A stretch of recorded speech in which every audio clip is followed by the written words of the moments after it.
In the heart of Texas, in a small town surrounded by vast dusty plains and barbed wire fences, the Baron woke up every day at 7 in the morning.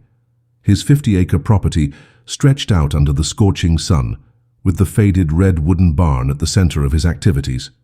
A widower for 3 years since Sarah died of cancer, he had become a silent man, marked by the wrinkles of time and the solitude that weighed heavily on his broad shoulders.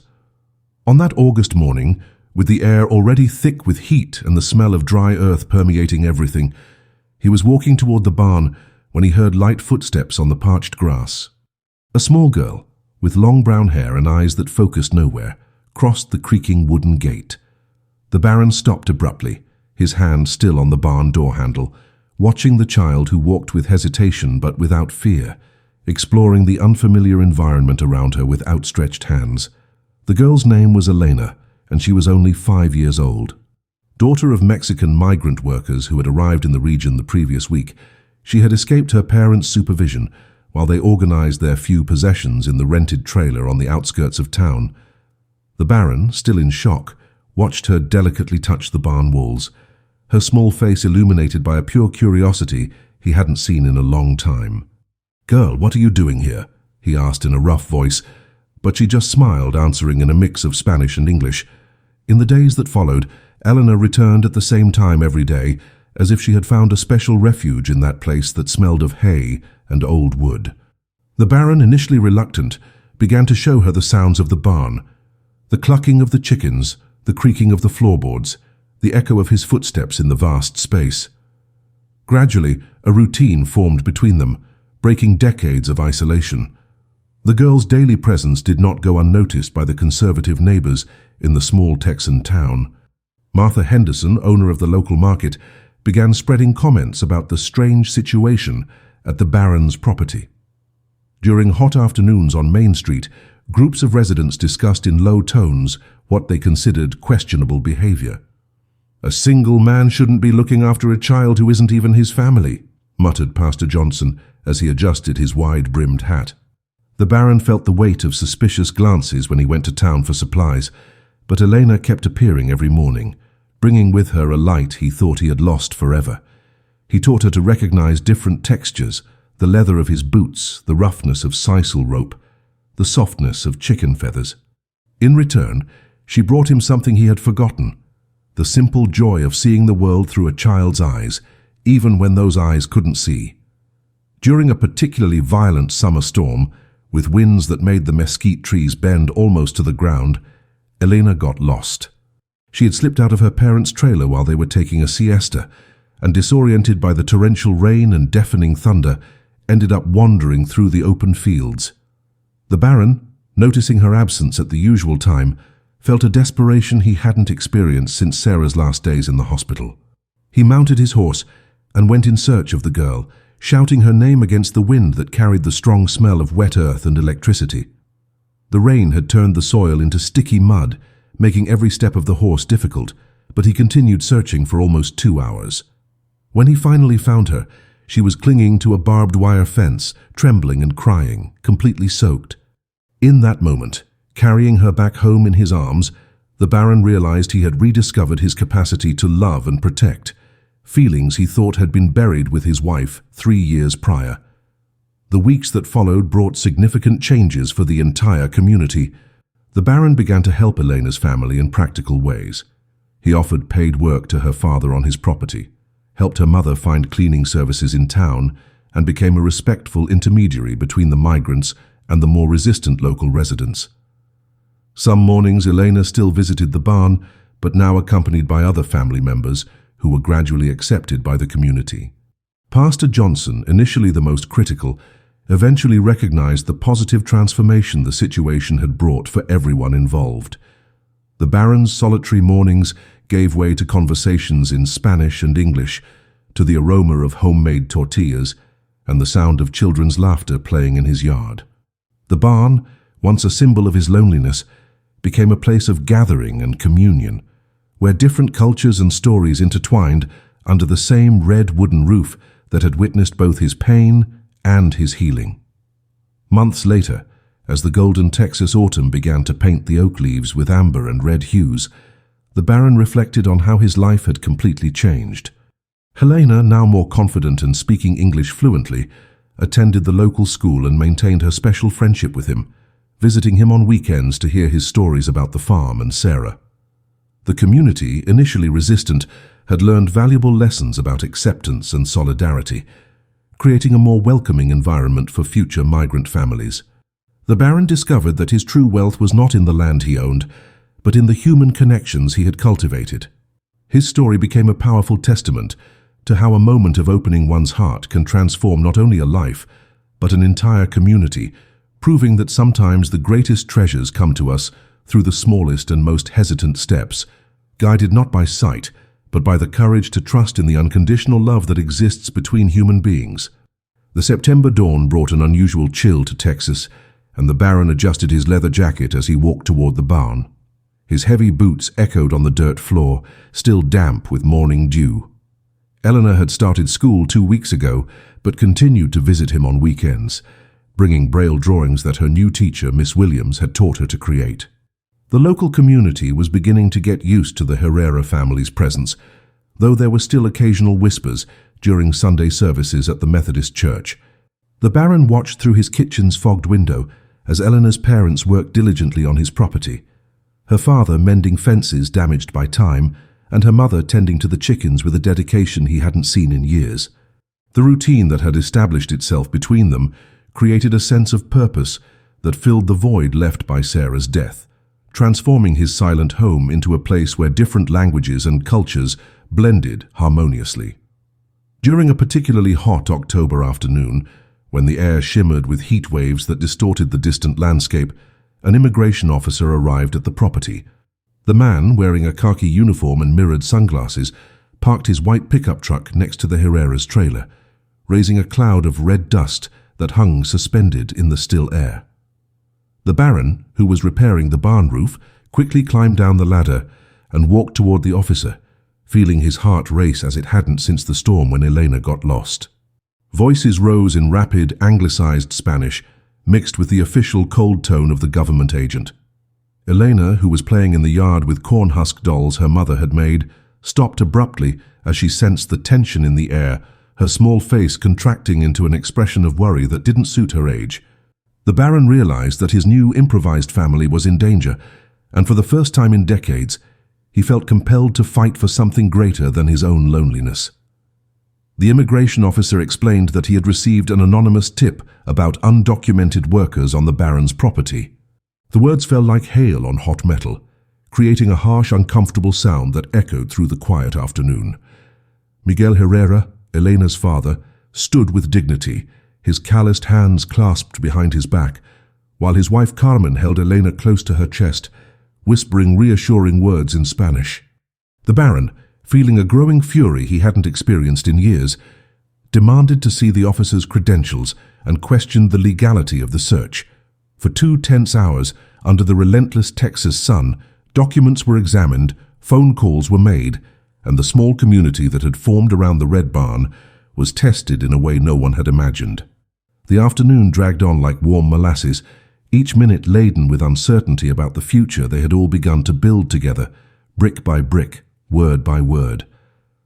As the sun began to set, painting the sky orange and purple, the officer finally left, leaving behind a temporary resolution, but not without warning of future checks. The Herrera family possessed valid work documents, but the permanent residency process was still underway, creating a legal gray area that left everyone vulnerable. That night, sitting on the Baron's porch, sharing strong coffee and still warm tortillas, they discussed options and possibilities under a starry sky that seemed vaster and more uncertain than ever. Elena, tired from the day's events, slept in the Baron's lap, her small hand still clutching one of the Braille drawings she had made at school. Miguel and Carmen spoke in low tones about the possibility of needing to leave, to find another place where they could work without the constant fear of separation. The Baron, watching Elena's peaceful face as she slept, made a decision that would change not only the course of their lives, but also his understanding of family, loyalty, and the true nature of American courage. The next morning, the Baron drove into town in his faded blue Ford pickup, parking in front of James Morrison's law office, a man he had known in school decades ago. The office's air conditioning contrasted sharply with the dry heat outside, creating a formal environment that made him uncomfortable in his work clothes. Morrison, now a respected lawyer specializing in immigration law, listened intently as the Baron explained the Herrera family situation, his voice laden with a determination that surprised them both.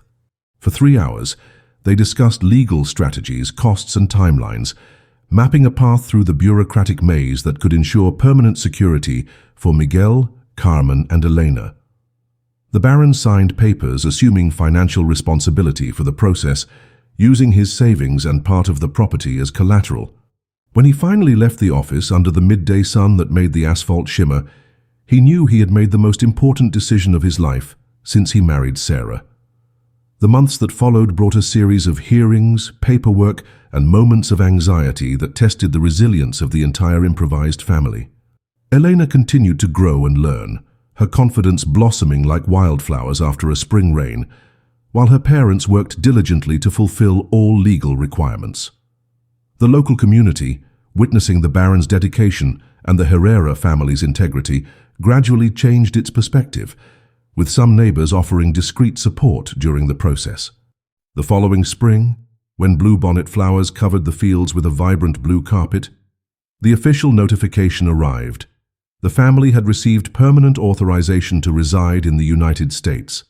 That night, under the same stars that had witnessed their fears months before, they celebrated with an impromptu party in the Red Barn, now transformed into a symbol not only of work and memory, but of hope, perseverance, and the extraordinary capacity of the human heart to create family, where before there had been only loneliness, proving that sometimes the greatest victories are born from the AEC. Impressed gestures of compassion and courage. A year after the celebration in the barn, Eleanor had become a constant presence in the Baron's life, visiting him every afternoon after school to help with small tasks and listen to his stories about the early Texas settlers.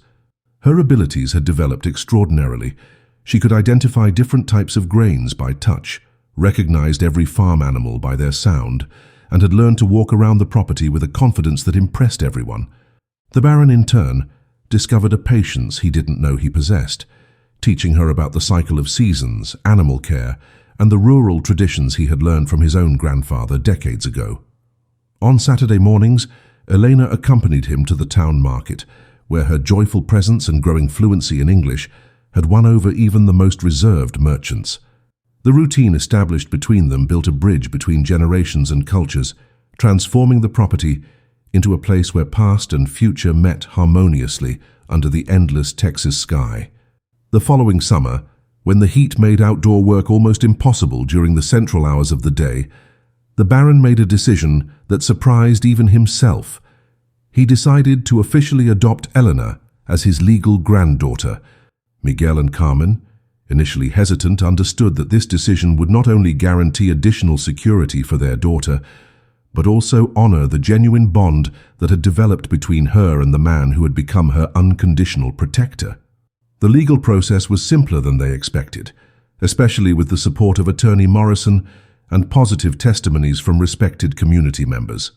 During the county court hearing, held in a small stuffy room with ceiling fans that barely stirred the heavy air, Eleanor held the Baron's hand with a confidence that deeply touched the judge, a grey-haired man who had witnessed many family separations throughout his career.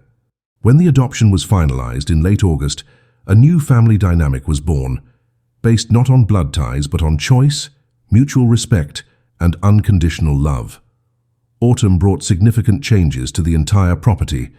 The Baron, now officially Elena's grandfather, began planning modifications to the main house to better accommodate the needs of his special granddaughter. He installed textured handrails in the hallways, rearranged furniture to create clear and safe paths, and even learned basic Braille with the help of Elena's teacher, Miss Williams.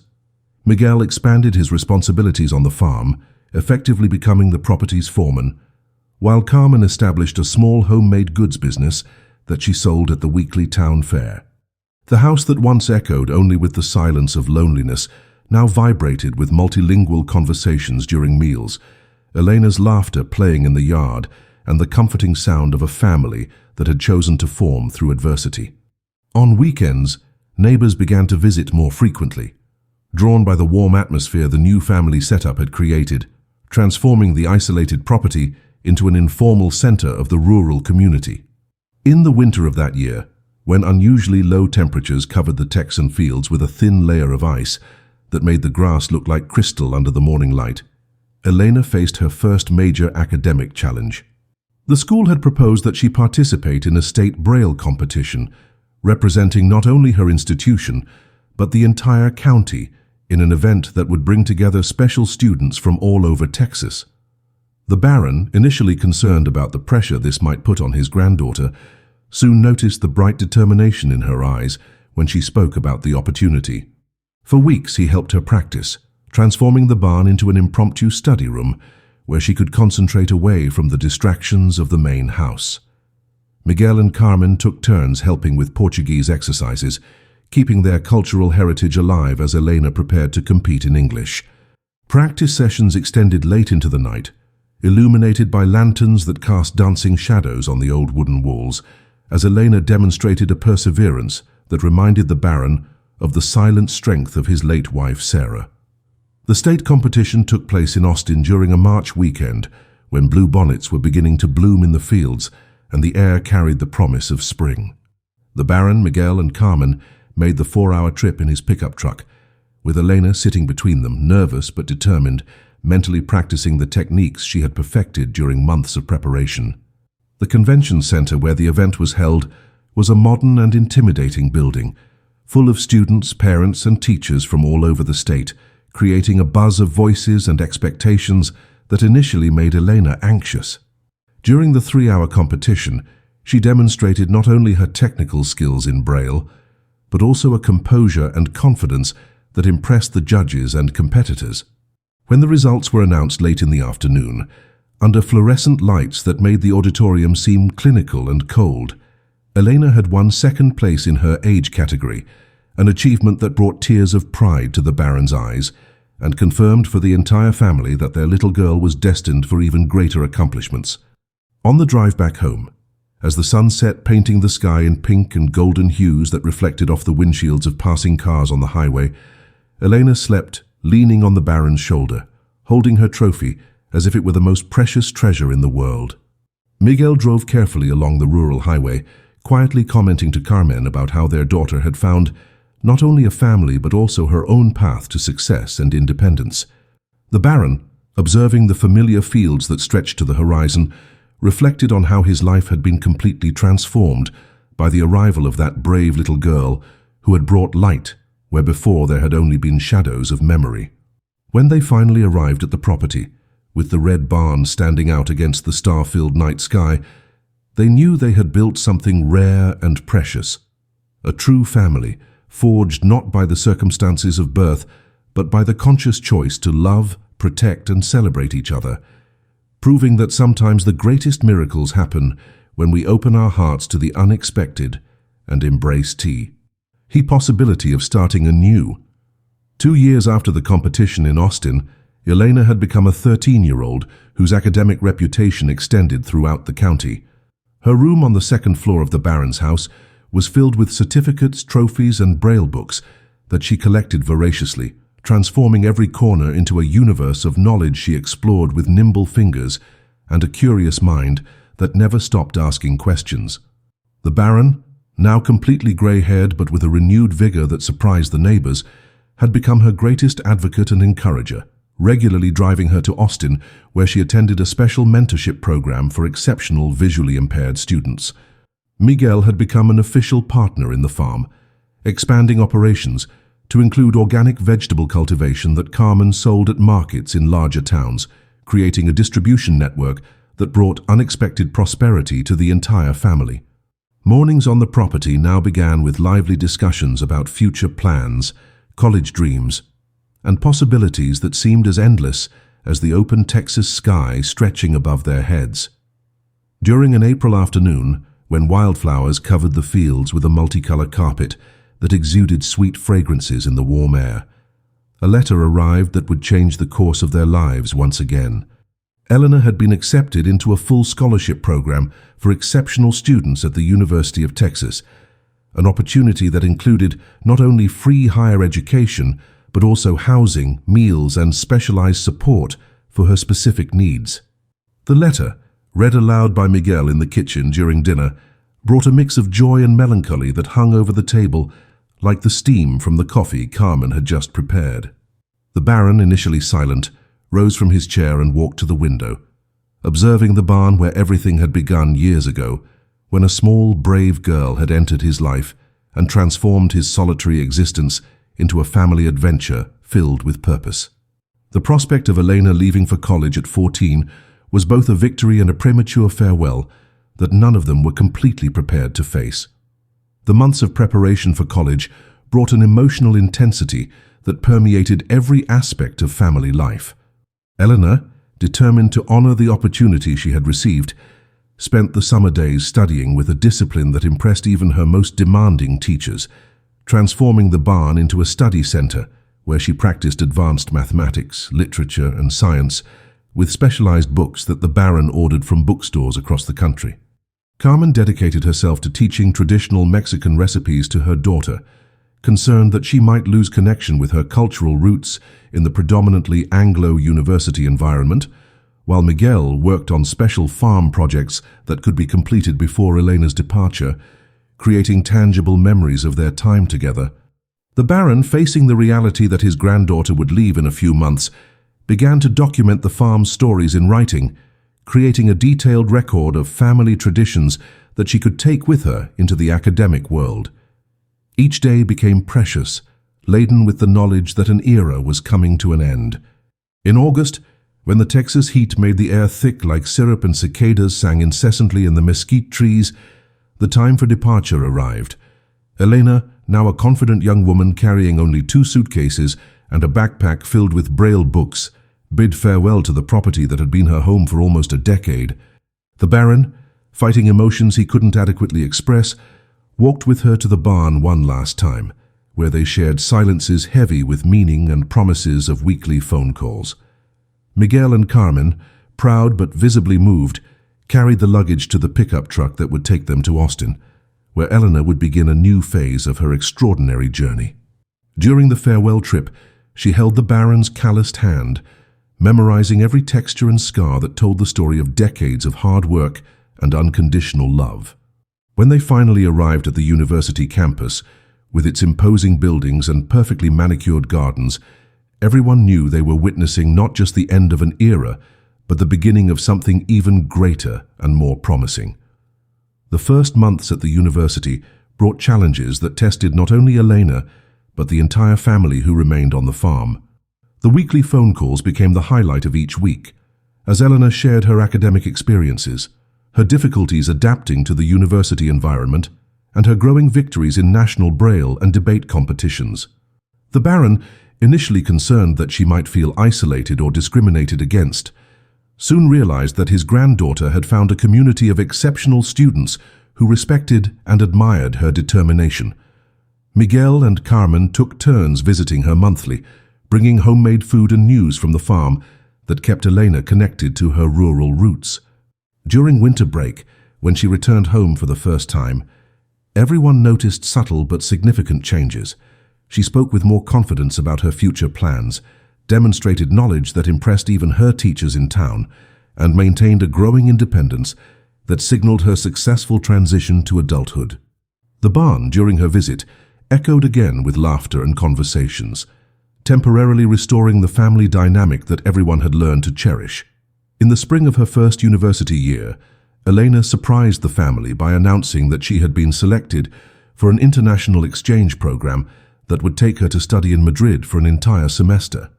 The news, shared during a Sunday phone call that found everyone gathered in the kitchen, brought a complex mix of pride, concern, and admiration for her adopted daughter's continued courage.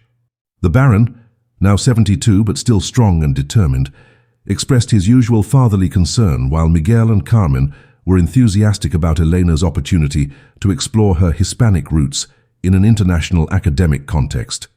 In the following months, as Elena prepared for the European adventure, The Texas farm continued operating under Miguel's competent leadership, with Carmen expanding her culinary business and the Baron taking on a more consultative role, watching with satisfaction as the family he had chosen to build continued to grow and prosper, even with Elena physically distant. When she finally left for Madrid, on a flight that would take her further from home than she had ever been, everyone knew they were witnessing not only her personal evolution, but also the realization of an American dream that had begun years ago in the red barn of a remote Texas farm.